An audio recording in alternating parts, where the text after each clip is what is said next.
Hello, नमस्कार, वनकम, सत श्री अकाल। आप सभी का स्वागत है फिर से आपके अपने ही चैनल मैग्नेट ब्रेन्स में। मेरा नाम है सत्यम शर्मा और हम पढ़ रहे हैं क्लास 11th की फिजिक्स। बात करूं अगर तो हम जो टॉपिक अभी पढ़ रहे हैं कोलिजन, ये कोलिजन टॉपिक है चैप्टर नंबर 6 यानी कि वर्क एनर्जी पावर का एनसीईआरटी के हिसाब से। बट हम इसे पढ़ रहे हैं ग्रेविटेशन कंप्लीट करने के बाद।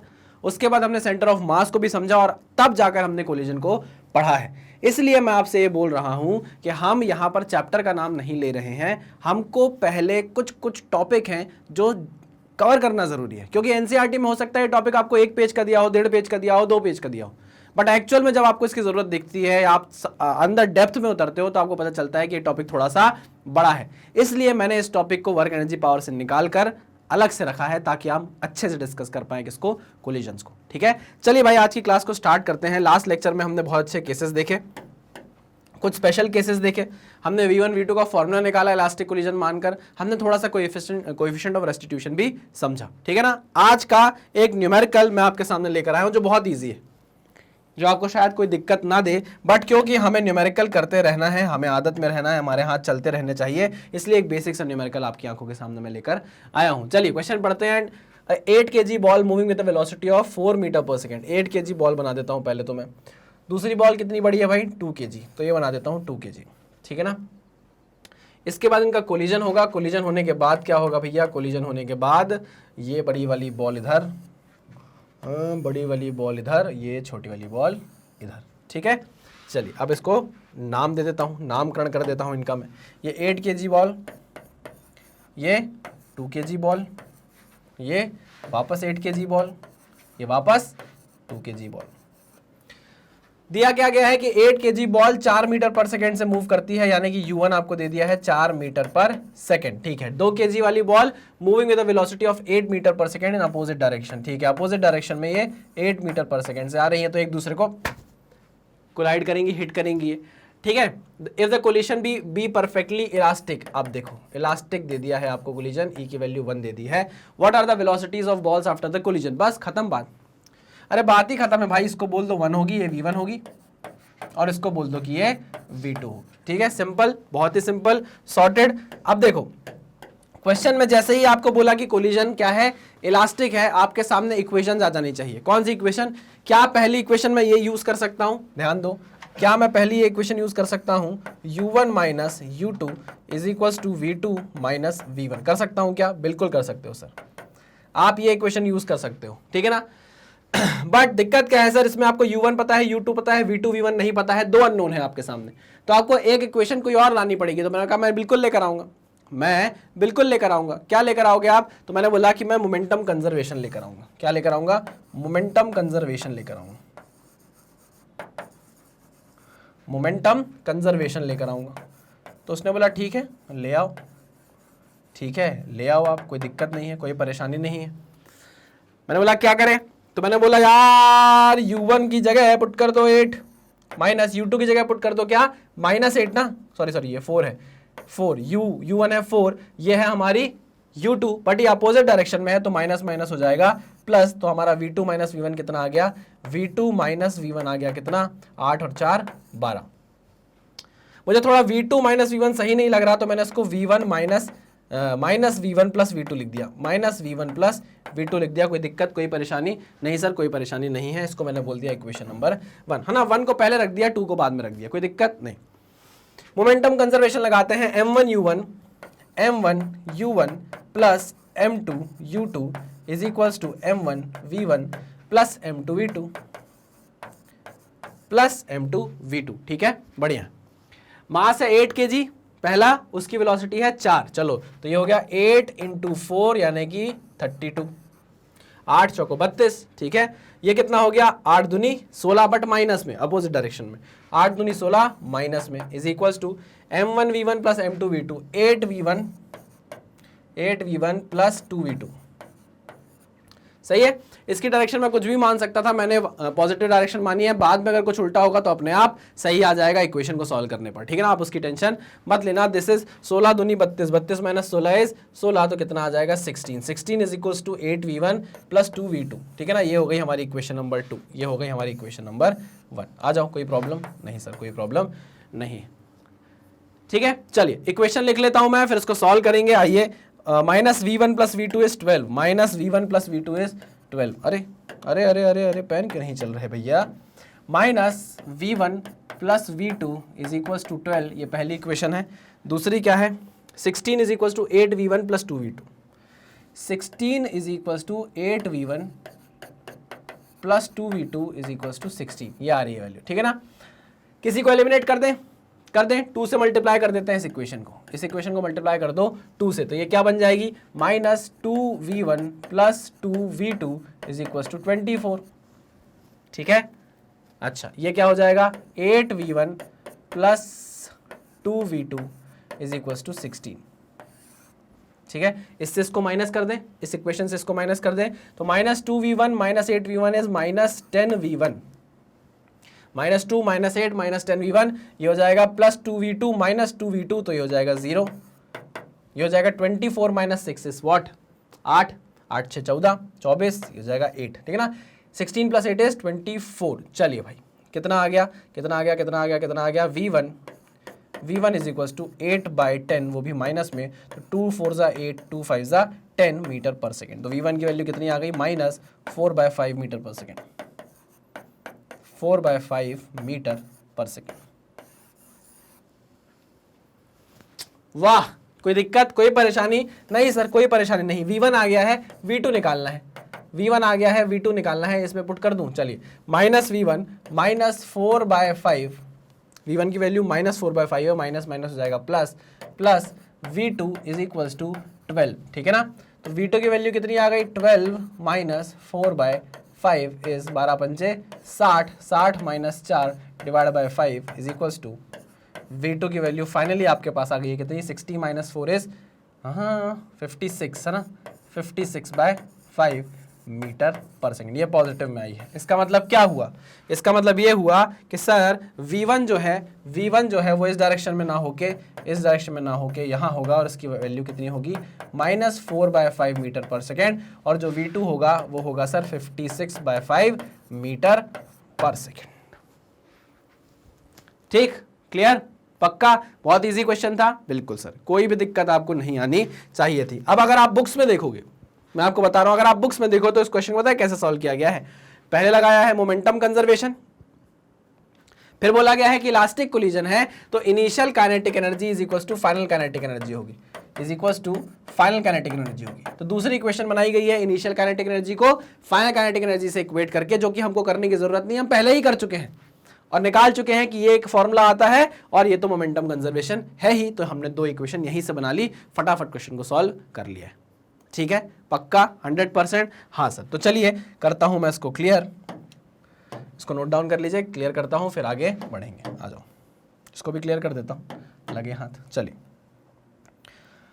हाँ भाई आ जाओ। नेक्स्ट क्वेश्चन क्या है अपना, चलिए स्पेशल केस है, अच्छा क्वेश्चन है, स्पेशल केस है, अच्छा क्वेश्चन है, इसलिए इसका नाम क्या दिया है हमने, स्पेशल केस दिया है, अच्छा क्वेश्चन है। आर्टिकल प्रॉब्लम बोल सकते हैं। Consider 2 masses of mass m are moving on a plane circular path with tangential speeds of v and 2v। चलो आ जाओ। जमीन कोई ना, चलिए यहाँ पर मैं कहाँ रख लेता हूँ, यहाँ रख लेता हूँ। एक है हमारे पार्टिकल जिसकी वेलोसिटी v होगी, एक दूसरा पार्टिकल है जिसकी वेलोसिटी 2v होगी, है ना। क्वेश्चन को पढ़ते जाइए। After how many collisions will they meet again where they came in contact for the first time. मान लीजिए ये इनका फर्स्ट टाइम मिलन हो रहा है ना, फर्स्ट टाइम क्या आ रहे हैं, कॉन्टैक्ट में आ रहे हैं, ये फर्स्ट टाइम कॉन्टैक्ट में आ रहे हैं, ठीक है ना। 2 बॉडी हैं, दोनों का मास क्या है, m है, बट एक की वेलोसिटी v है, एक की वेलोसिटी क्या है, v है, दूसरे की वेलोसिटी 2v है। समझ रहे हो कि नहीं समझ रहे हो, हाँ सर समझ रहे हैं, ठीक है। तो एक की वेलोसिटी v, एक की वेलोसिटी 2v, मतलब दूसरा वाला जो पार्टिकल है वो दुगना स्पीड से चल रहा है, फास्ट है, ठीक है।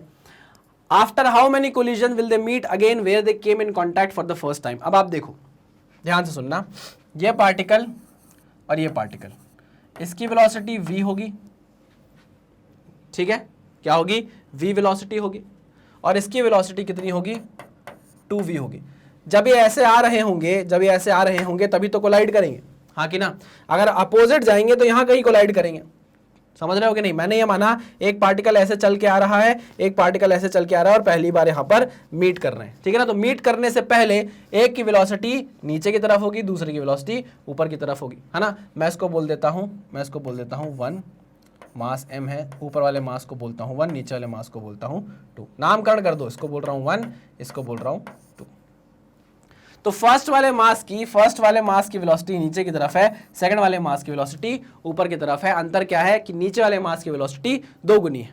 अच्छा, वो क्या बोल रहा है question? After how many collision will they meet again where they came in contact for the first time. मतलब पहले कोलिजन को काउंट नहीं करना है, पहली बार जब कोलिजन होगा तो हम मान रहे हैं कि वो पहली बार मिल रहे हैं। इस मिलन के बाद जब वो बिछड़ेंगे, तो बताओ कितने कोलिजन के बाद वो उसी पोजीशन पर मिलेंगे जहां वो पहली बार मिले थे। After how many collision will they meet again where they came in contact for the first time. मान लिया हमने पहली बार यहां मिलेंगे, इस कॉन्टैक्ट को हमको काउंट नहीं करना है। इसके बाद, इस कोलिजन के बाद वो दोबारा कब यहां मिलेंगे, कितने कोलिजन के बाद मिलेंगे, हमें ये बताना है, ठीक है। चलिए, they are moving with constant speed between 2 collision. ठीक है, चलिए हम बोल रहे हैं कि ये कोलिजन की स्पीड कॉन्स्टेंट है ना। अब आता है यहां पे कॉमन सेंस, ठीक है ना। क्वेश्चन को सॉल्व करने की कोई जरूरत नहीं है, इस क्वेश्चन को हम सॉल्व करेंगे किससे? कॉमन सेंस से। देखिएगा, आइए, इस मास के पास नीचे भी वेलोसिटी, इसके पास 2v वेलोसिटी। क्या दोनों मासेस सेम है? मतलब सेम मास है दोनों का? क्या दोनों ही बॉल्स का या दोनों ही पत्थर का या दोनों ही स्टोन्स का जो मास है वो सेम है क्या? हाँ। क्या कोलिजन इलास्टिक है? क्या कोलिजन इलास्टिक हो रहा है क्या? हाँ सर, हाँ। चलिए, ये बताया नहीं है लेकिन हम ये मान लेते हैं, अज्यूमिंग वैसे देना चाहिए था क्वेश्चन में, अज्यूम करेंगे हम क्या? Elastic collision E = 1। कोई दिक्कत, कोई परेशानी नहीं सर। तो भैया हमने ये माना कि ये मास दोनों का मैग्नीट्यूड कितना है, दोनों की मास की वैल्यू कितनी है? m है और सेम है। एक आ रहा है v वेलोसिटी से, एक आ रहा है 2v वेलोसिटी से। जैसे ही इनके बीच में कोलिजन हो जाएगा, मान लीजिए ये कोलिजन हो गया, ठीक है ना, ये भिड़ गए, ये दोनों मासेस भिड़ गए। अब क्या होगा बताओ? ये कोलिजन हुआ, कोलिजन होने के बाद क्या होगा? ये हुआ, फिर इसके बाद क्या होगा? इसके बाद सर, ये है आपका पहला वाला मास, ये है आपका दूसरा वाला मास। पहले वाले मास के पास आ जाएगी सर इस डायरेक्शन में 2v वेलोसिटी और दूसरे वाले के मास के पास आ जाएगी सर v वेलोसिटी। ये कहां से लिखा? ये मैंने कहां से लिखा? सर ये आपने लिखा है स्पेशल केसेस से। कि जब भी दो मासेस जिनका मैग्नीट्यूड, जिनका मास सेम हो, अगर वो अलग अलग वेलोसिटी से आ रहे हैं तो उनकी वेलोसिटीज एक्सचेंज हो जाती है। याद करो, है ना, पहले ये v से आ रहा था, ये 2v से आ रहा था, दोनों सेम मास के थे। जैसे ही कोलाइड हुए, जैसे ही कोलिजन हुआ, इस मास के पास इसकी वेलोसिटी आ गई, इस मास के पास इसकी वेलोसिटी आ गई। देखो, v इधर 2v इधर। क्लियर? तो अब क्या होगा? ध्यान से सुनो, कलर बदल रहा हूं, ध्यान से देखो। यहां टकराए, अब इसके बाद ये चलना चालू करेंगे, है ना, समझ रहा? अब चलना चालू करेंगे। ऊपर वाले मास के पास, फर्स्ट वाले मास के पास कितनी वेलोसिटी आ गई? अब 2v वेलोसिटी आ गई है। नीचे वाले मास के पास अब v वेलोसिटी आ गई है। तो ये चलेगा किससे? 2v से, और ये चलेगा किससे? v से। समझना, बहुत अच्छा क्वेश्चन है। अब क्योंकि एक 2v से चल रहा है, एक v से चल रहा है, एक की स्पीड डबल है, एक की स्पीड उससे कम है, तो डबल वाला पहले वाले के कंपैरिजन में ज्यादा डिस्टेंस कवर करेगा, है ना। हाँ सर, कांस्टेंट स्पीड से चल रहे हैं। मान लो हम इस पूरे सर्कल को 3 पार्ट में डिवाइड करते हैं। कितने पार्ट में? 3 पार्ट में डिवाइड करते हैं। 1 2 3, ठीक है। ये 1 2 3 पार्ट में हमने डिवाइड किया। तो अब देखो, इस पहले वाले मास के पास कितनी वेलोसिटी आ गई? पहले कोलिजन के बाद 2v वेलोसिटी आ गई। तो जितने टाइम में ऊपर वाला मास 2 पार्ट कवर करेगा, देखो इसके पास डबल वेलोसिटी है इसके कंपैरिजन में, तो अगर हम मानते हैं कि ये 1 पार्ट कवर करता है, v वेलोसिटी से 1 पार्ट कवर करता है, तो कहां तक आ पाएगा? तो सर यहां तक आ पाएगा। देखो, यहां तक आ पाएगा। हाँ सर, उतनी देर में क्या m1 मास, क्या पहले वाला मास 2 पार्ट कवर नहीं कर लेगा क्योंकि इसकी वेलोसिटी डबल है? हाँ सर, बिल्कुल सही कह रहे हो। जितनी देर में नीचे वाला मास यहां तक आएगा, उतनी देर में ऊपर वाला मास उसके डबल वाला पार्ट कवर कर लेगा कि नहीं कवर कर लेगा? हाँ सर, बिल्कुल सही, समझने की कोशिश करो। क्योंकि ऊपर वाले मास के पास दुगनी वेलोसिटी है, इसलिए वो 2 गुना चलेगा। अगर ये एक पार्ट चल रहा है तो वो 2 पार्ट चलेगा। ठीक है सर, ठीक है सर, ओके। तो जैसे ही पहला कोलिजन हो गया, उसके बाद वो कहां मिलेंगे? उसके बाद सर वो यहां मिलेंगे, उसके बाद वो यहां मिलेंगे। ठीक है, ये वाला है पहला वाला मास, ये है पहला मास और ये है दूसरा मास। चलिए, ये है पहला मास, ये है दूसरा मास। ठीक है, ये यहां से ऐसे गया 2 पार्ट कवर करते हुए, क्योंकि इसके पास डबल वेलोसिटी थी, इसके पास v वेलोसिटी थी, तो इसने इतना पार्ट कवर किया। अब देखो कोलिजन के पहले, देखो कोलिजन के पहले, कलर बदल रहा हूं, कोलिजन के पहले ये मास ऐसा है, ये मास ऐसा है। ठीक है ना, ये फर्स्ट मास है, ये सेकंड मास है। फर्स्ट वाले के पास कितनी वेलोसिटी है? नीचे की तरफ 2v वेलोसिटी है, और नीचे वाले मास, सेकंड वाले मास के पास ऊपर की तरफ कितनी वेलोसिटी है? v वेलोसिटी है। ये कोलिजन के पहले की बात है, कोलिजन के जस्ट पहले की बात है। अब क्या होगा? इसके बाद ये दोनों कोलाइड करेंगे, ये दोनों कोलाइड करेंगे। फिर क्या होगा? फिर कोलाइड करने के बाद, कोलाइड करने के बाद पहले वाले मास के पास कितनी वेलोसिटी आ जानी चाहिए? v, और दूसरे वाले मास के पास कितनी वेलोसिटी आ जानी चाहिए? 2v। क्यों? क्योंकि मास सेम है, इलास्टिक कोलिजन हो रहा है, तो क्या होगा? तो क्या होगा? बताओ मुझे, क्या होगा? तो वेलोसिटी एक्सचेंज हो जाएगी। तो फिर से ऊपर वाले मास के पास, यानी फर्स्ट मास के पास v वेलोसिटी आ गई, सेकंड मास के पास 2v वेलोसिटी आ गई। क्लियर? पक्का? हाँ सर। तो देखो अब क्या होगा, फर्स्ट वाला मास वापस यहां से उल्टा भागेगा v वेलोसिटी से, सेकंड वाला मास यहां से उल्टा भागेगा 2v वेलोसिटी से। कोई दिक्कत? कोई दिक्कत नहीं सर, कोई दिक्कत नहीं सर। अब क्या होगा? अब देखो, इसके पास 2v वेलोसिटी है, इसके पास v वेलोसिटी है। सेम टाइम में, सेम टाइम ड्यूरेशन में सेकंड वाला मास, क्योंकि इसकी स्पीड दुगनी है, ये ज्यादा पार्ट कवर करेगा। ज्यादा पार्ट कवर करेगा कि नहीं? हाँ। अगर कम वेलोसिटी वाला मास 1 की अगर मैं बात करूं, जिसकी वेलोसिटी v है, वो t टाइम में एक पार्ट कवर करता है, t टाइम में एक पार्ट कवर करता है, तो वो यहां तक पहुंचेगा। अब कलर बदल लेता हूं वापस भी है ना, अब कलर बदल लेता हूं, कौन से कलर से करूं? ग्रीन से करता हूं। ठीक है ना, ठीक है। तो v वेलोसिटी है फर्स्ट मास के पास, तो वो t टाइम में एक ही पार्ट कवर कर पाएगा, तो वो यहां पहुंचेगा। हाँ कि ना? हाँ सर, बिल्कुल सही कह रहे हैं। अच्छा, और जो सेकंड मास था, अब उसके पास दोगुनी वेलोसिटी है, तो वो t टाइम में 2 पार्ट कवर करेगा, इससे डबल स्पीड में चल रहा है ना। हाँ सर, तो ये एक पार्ट 2 पार्ट कवर करेगा और यहां तक पहुंच जाएगा। कोलिजन के जस्ट पहले की बात है, कोलिजन के जस्ट पहले की बात है। अब बताओ क्या होगा? वापस देखो, कोलिजन के पहले यहां बना रहा हूं मैं,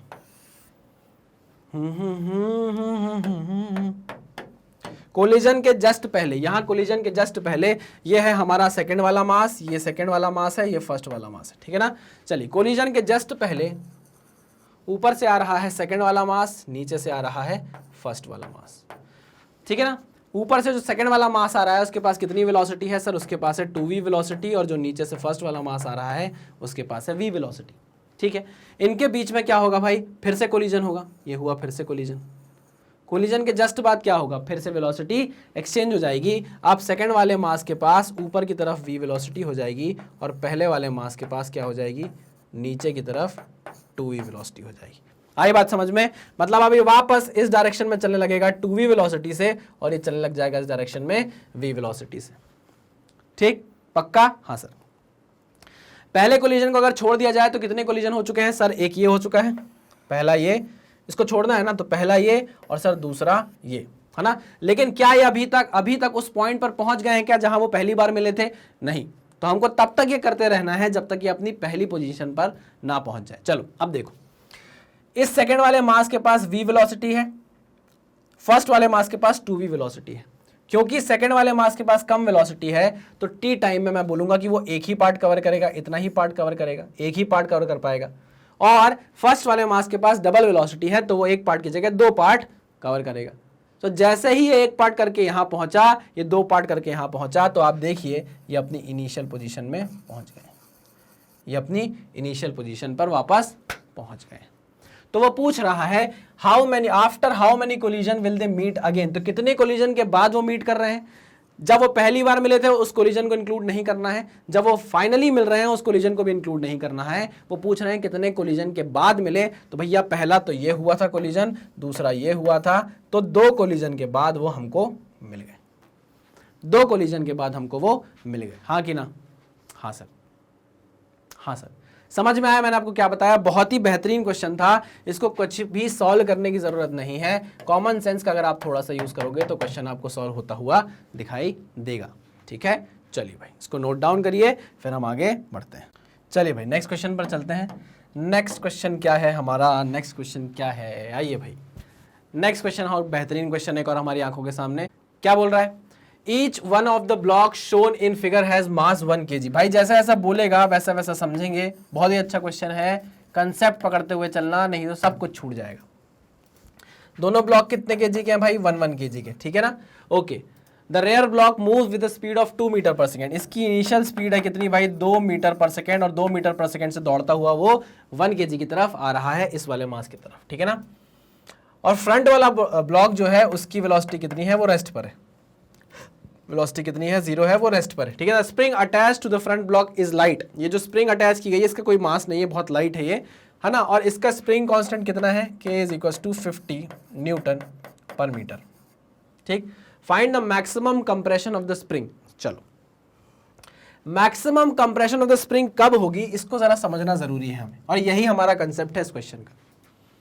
maximum compression of the spring वो कंप्रेशन होगा जिसके बाद स्प्रिंग कंप्रेस होगी नहीं, जिसके बाद स्प्रिंग कंप्रेस होना बंद कर देगी। पहला point, maximum compression of the spring वो कंप्रेशन होगा स्प्रिंग का जिसके बाद इस स्प्रिंग में कंप्रेशन नहीं आएगा। ठीक है सर, स्प्रिंग में कंप्रेशन आएगा क्या? आइए बात करते हैं उस बारे में। देखिए, ये वाला जो 1 kg वाला मास है इसके पास 2 मीटर पर सेकंड की वेलोसिटी है, ये भागता हुआ आगे की तरफ आएगा और तुरंत करेगा इस स्प्रिंग को टच। जैसे ही वो इस स्प्रिंग को टच करेगा, जैसे ही वो स्प्रिंग को टच करेगा पहली बार, वो कोशिश करेगा इस स्प्रिंग को कंप्रेस करने की। जैसे ही स्प्रिंग को थोड़ा सा कंप्रेस किया जाएगा, पूरी स्प्रिंग में क्या जनरेट हो जाएगा? Spring force. स्प्रिंग तो रेजिस्ट कर देगी ना भाई। स्प्रिंग को आप कंप्रेस करने की कोशिश करोगे, स्प्रिंग बाहर की तरफ तुरंत फोर्स लगा देगी। हाँ सर, ठीक है। तो जैसे ही ये 1 kg 2 मीटर पर सेकेंड से आया, इसने टच किया इस स्प्रिंग को, इस स्प्रिंग पे जनरेट हुआ क्या? स्प्रिंग फोर्स बाहर की तरफ। कहां? बाहर की तरफ। तो इस स्प्रिंग ने बोला सुनो, इस मास को बोला सुनो, तुम अपनी स्पीड कम करो। फोर्स लगाया ना, मैं स्प्रिंग हूं, ठीक है ना? मैं स्प्रिंग हूं, एक मास आया, उसने मुझे दबाने की कोशिश की, मैंने स्प्रिंग फोर्स जनरेट किया दोनों साइड। स्प्रिंग में स्प्रिंग फोर्स पूरी स्प्रिंग पर लगता है, तो स्प्रिंग ने स्प्रिंग फोर्स लगाया बाहर की तरफ, तो इस साइड से जो मास आ रहा था उसको बाहर की तरफ धकेला, मतलब उसकी वेलोसिटी कम की, और इस साइड जो मास रखा था उस पर फोर्स लगा के उसको वेलोसिटी दे दी। तो मतलब इस वाले मास की वेलोसिटी वो कम करती जाएगी उल्टा फोर्स लगा के, और इस वाले मास की वेलोसिटी वो बढ़ाती जाएगी उस पर स्प्रिंग फोर्स लगा के। ठीक है ना? दोनों जगह स्प्रिंग फोर्स लगा है, इसी डायरेक्शन में लग रहा है, बट इस वाले मास की वेलोसिटी कम की जाएगी और इस वाले मास की वेलोसिटी बढ़ाई जाएगी। ठीक, समझ में आई बात? ठीक। और ये थोड़ा सा कंप्रेस करने की कोशिश करेगा और इसकी वेलोसिटी बढ़ेगी, और करने की कोशिश करेगा और वेलोसिटी बढ़ेगी। ये चीज कब तक होती जाएगी? ये चीज तब तक होती जाएगी जब तक इसकी वेलोसिटी कम होके इसकी वेलोसिटी बढ़ के बराबर ना हो जाए। मतलब ये अगर आप देखो, शुरू में देखो तो इसकी वेलोसिटी 0 थी, इसके पास 2 मीटर पर सेकंड की वेलोसिटी थी, मतलब इसकी रिलेटिव वेलोसिटी थी, इनमें रिलेटिव वेलोसिटी थी, हाँ कि ना? इसकी वेलोसिटी ज्यादा थी, इसकी कम थी। क्या होगा? धीरे धीरे ये वेलोसिटी कम होगी। क्यों? क्योंकि स्प्रिंग फोर्स लगाएगी इस मास पर, इसकी वेलोसिटी को कम करेगी, और क्या करेगी? इस मास पर स्प्रिंग फोर्स लगा के इसको वेलोसिटी देगी। तो धीरे धीरे इसकी वेलोसिटी बढ़ेगी, धीरे धीरे इसकी वेलोसिटी कम होगी। एक पॉइंट ऐसा आ जाएगा जब दोनों की वेलोसिटी बराबर हो जाएगी, यानी कि कोई भी रिलेटिव वेलोसिटी नहीं रहेगी, इन दोनों मासेस के बीच में कोई भी रिलेटिव वेलोसिटी नहीं रहेगी। यही वो कंडीशन होगी जब आपकी स्प्रिंग मैक्सिमम कंप्रेशन तक पहुंच जाएगी, इसके बाद कंप्रेस होना बंद कर देगी। क्यों? क्योंकि फिर तो दोनों मासेस सेम वेलोसिटी से चलने लग जाएंगे ना। इसकी वेलोसिटी कम होती जाएगी, इसकी बढ़ती जाएगी। एक पॉइंट ऐसा आएगा कि दोनों मासेस की वेलोसिटी सेम हो जाएगी, दोनों सेम वेलोसिटी से चलते जाएंगे, उन दोनों के बीच में कोई रिलेटिव वेलोसिटी नहीं रह जाएगी, है ना? कंप्रेशन क्यों हो रहा था? क्योंकि रिलेटिव वेलोसिटी थी, पीछे वाले मास के पास ज्यादा वेलोसिटी थी, तो वो कंप्रेस करने की कोशिश कर रहा था, है ना? पक्की बात है? हाँ सर, पक्की बात है यार। सोचो ना, पहले इसकी 2 थी, इसकी 0 थी, फिर धीरे से इसकी हो जाएगी 1.8, इसकी मान लो बढ़ के हो जाएगी 0.3 मीटर पर सेकेंड, फिर धीरे धीरे करके इसकी हो जाएगी 1.5, इसकी हो जाएगी 0.8, फिर धीरे धीरे इसकी हो जाएगी 1, इसकी हो जाएगी 1, दोनों की 1 मीटर पर सेकेंड हो जाएगी कि नहीं हो जाएगी? जैसे ही दोनों की 1 मीटर पर सेकेंड हो जाएगी, कंप्रेशन आना बंद हो जाएगा, दोनों ही साथ में से चलते रहेंगे। यही वो कंडीशन होगी जब आपकी स्प्रिंग में मैक्सिमम कंप्रेशन होने वाला है, हाँ कि ना? हाँ सर, ओके सर, ये बात थी क्या? हाँ यही बात थी। क्लियर है? हाँ सर, चलो चलो चलो। अब मुझे बताओ कि अगर मैं इन दोनों मासेस को दोनों मासेस और स्प्रिंग को मिलाकर एक सिस्टम बना दूं, तो मुझे बताओ कि क्या इस सिस्टम पे कोई बाहर से नेट फोर्स आया है? तो आप बोलोगे नहीं सर, कोई नेट फोर्स नहीं आया है। इसका मतलब मोमेंटम कंजर्व्ड है क्या? हाँ सर, मोमेंटम कंजर्व्ड है, मतलब इनिशियल मोमेंटम फाइनल मोमेंटम के बराबर होगा। चलिए ठीक है, कोई दिक्कत नहीं। तो हम देखते हैं इनिशियल मोमेंटम क्या है। इनिशियल मोमेंटम क्या है देखते हैं। तो इस 1 kg के पास कितनी वेलोसिटी थी? 1 kg के पास 2 मीटर पर सेकंड की वेलोसिटी थी। अच्छा, इस 1 kg के पास रेस्ट पे था ये, तो 1 × 0 इज इक्वल्स टू, इस 1 kg के पास फाइनल वेलोसिटी कितनी होगी हमें नहीं पता। फाइनल वेलोसिटी कितनी होगी हमें नहीं पता, 1 × v। ये हम मैक्सिमम कंप्रेशन की बात कर रहे हैं तब। अच्छा, प्लस इस वाले मास के पास कितनी वेलोसिटी होगी? बाबा मैंने आपको बताया ना, मैंने आपको बताया, हाँ ब्रैकेट में लिख देता हूं, maximum compression in the spring is observed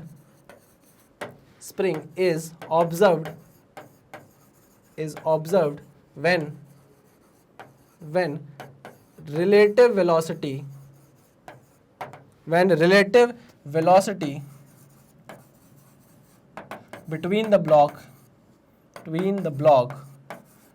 blocks is 0.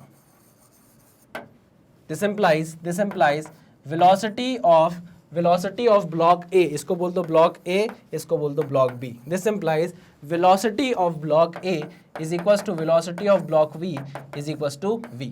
हमने मान लिया ये दोनों ब्लॉक एक साथ मूव करने लगेंगे तब स्प्रिंग में मैक्सिमम कंप्रेशन होगा, इससे ज्यादा कंप्रेशन स्प्रिंग में कभी होगा ही नहीं।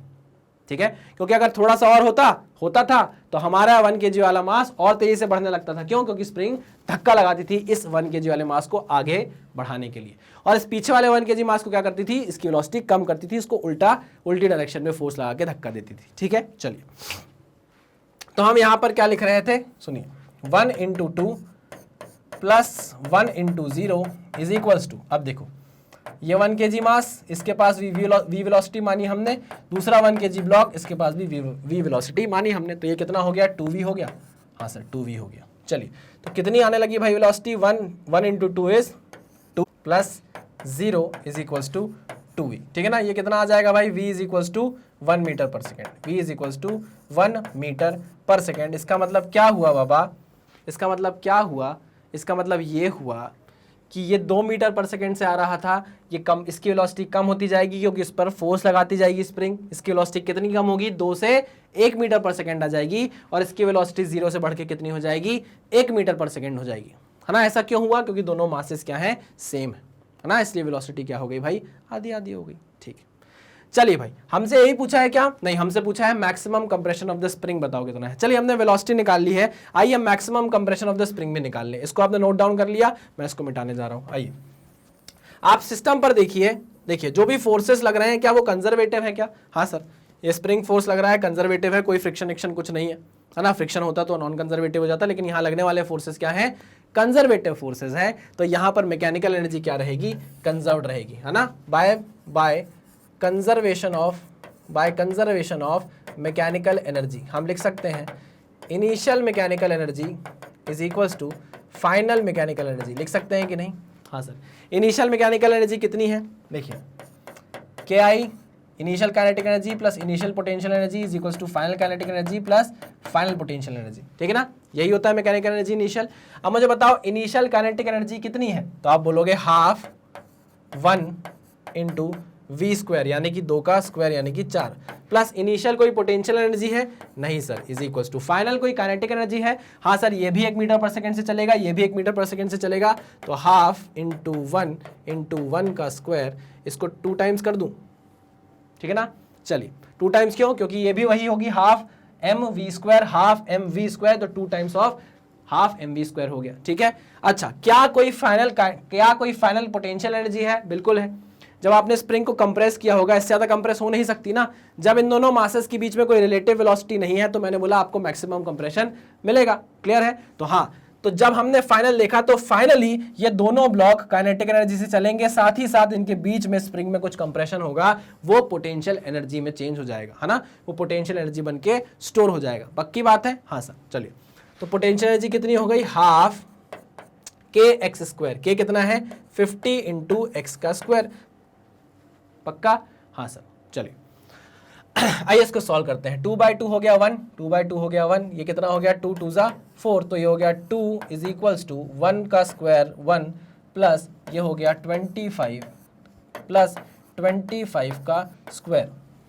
ठीक है, कितनी वैल्यू आ गई? 2 - 1 is 1 is equals to 25 x square is equals to 1/25, square हटाओ रूट लगाओ, 1/25 यानी कि कितना हो गया? 1/5 हो गया कि नहीं हो गया? बिल्कुल हो गया। तो x की वैल्यू कितनी आ रही है?